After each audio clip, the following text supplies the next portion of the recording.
Hello friends, welcome to my channel, and today I'm going to discuss with you how you can publish your research paper in Scopus or SSCI Index Journal.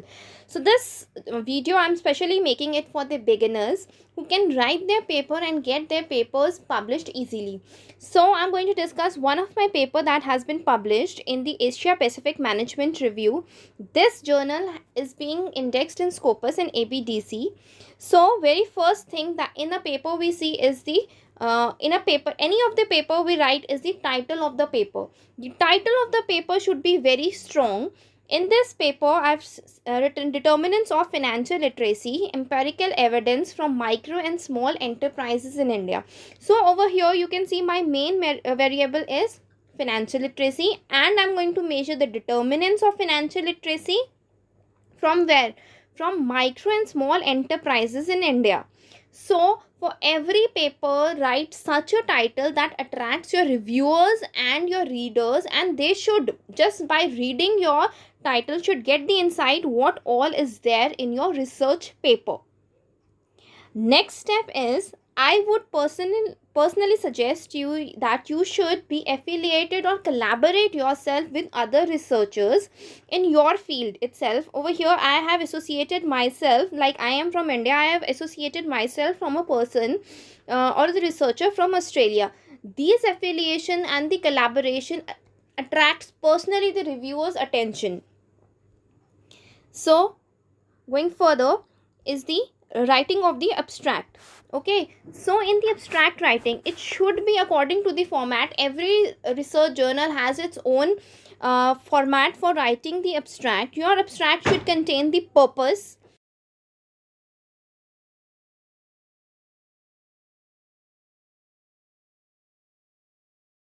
the uses, the suggestions that you will recommend. So this should be completely in the word limit of the what is the requirement of any of the journals. Okay, so moving further, the first part in your paper is your introduction. Over here I've mentioned about the micro and small enterprises as well as the financial literacy. So you could see that these were my two major variables of my study. That is why I've discussed these in detail. Okay, so while writing the introduction, I've also given the objectives of my study. Why am I doing the study? Why is my study pertinent? Over here I've mentioned about the objective. My objective says that examine the level of financial literacy of the entrepreneurs among MSEs in the state of Punjab, India. Along with that, I'm going to measure the determinants of financial literacy, like what all are my determinants, say age, gender, education, age of the enterprise, area of operation, etc. Okay, so moving further, the next step after introduction is your review of literature. Try to write your review of literature in a story form, and it should contain at least 20 to 30 papers. Mention about 20 to 30 papers in your review of literature, and try to make sure that your review is for at least 20 years. Along with that, also, if you are doing a research, say in 2021, your research paper should contain at least 2 to 3 papers from the year 2021. Your review of literature should be well updated. So after reviewing the literature, over here, see, I have written the research gap. Okay, after reviewing the literature, the research gap has been identified. That means the research was not at all done in the area of Punjab, India. Okay, so this is one of my research gaps. And then further, I've used the multivariate order logic model. None of the papers till date has analyzed the determinants of financial literacy in India. Also, this tool, that is multivariate order logic, has never been done. So this is the novelty of the paper. Every research paper should contain something novel. That this is only the way you can publish your paper. Next is the methodology I've taken. Over here I've mentioned about the scope. Scope is I've taken one of the states, that is Punjab from India. This is the scope of my paper. Then I've mentioned the sample of the study. How have I collected my samples? I've taken 3 districts from the Punjab. I have mentioned everything about my sampling design. I've taken it into the 3 stages. Okay, so whatever you write, it should be very clear how you have collected your data, how you have designed your questionnaire, what are your research instruments. I've mentioned about, I've taken 6 general questions and then 14 specific questions. Give what are the sources from where you have made your questionnaire, whether it was standardized or you have made it yourself. Then moving further, I would say that in results and discussions, okay, instead of reading everything, the reviewer or the readers are more interested whenever you've made it in the table or the figure format. So while seeing it from the table, I can make my analysis, I can understand what all is there.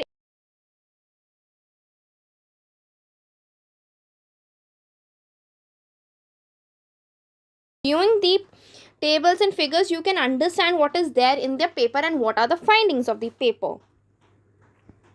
So this is how I have analyzed the determinants of financial literacy using the ordered logic model.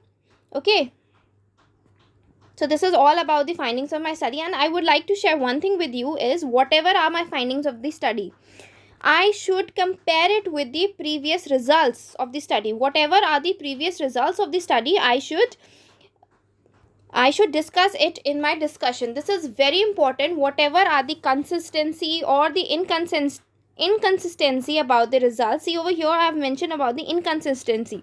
Then, why is the inconsistency?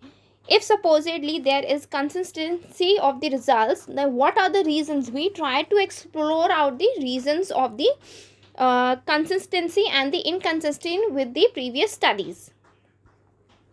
Then moving further, last section is the conclusion and the recommendation. You try to conclude your paper. Along with that, you give the recommendation. This is one of the very important aspects in the research paper, like what the paper you've done, the research you've done, what are the implication of this paper, what are the implications, the stakeholders, why is this important. So make sure that you define your stakeholders very carefully and give the brief suggestions or the recommendations. Moving further, last step is the limitation of the study. Try to give the limitation of the study and the scope for the future research. Okay, then coming to the references, I would say that whenever you choose any of your journals, make sure that you focus on the journal from which you refer most of your papers to, because from that you can also cite your papers. Along with that, that journal will be in the will contain the scope of your research study. For example, I've quoted few of the papers from this journal itself. Okay, then at last, mention about your profile. The profile of the writer should be very attractive and it should be very catchy, so that your paper is not rejected on the desk itself. So guys, this is how your research papers can be published. It is not that difficult. So if you have any queries, you can comment in the comment section. And if you have liked my video, kindly subscribe to my channel. Thank you.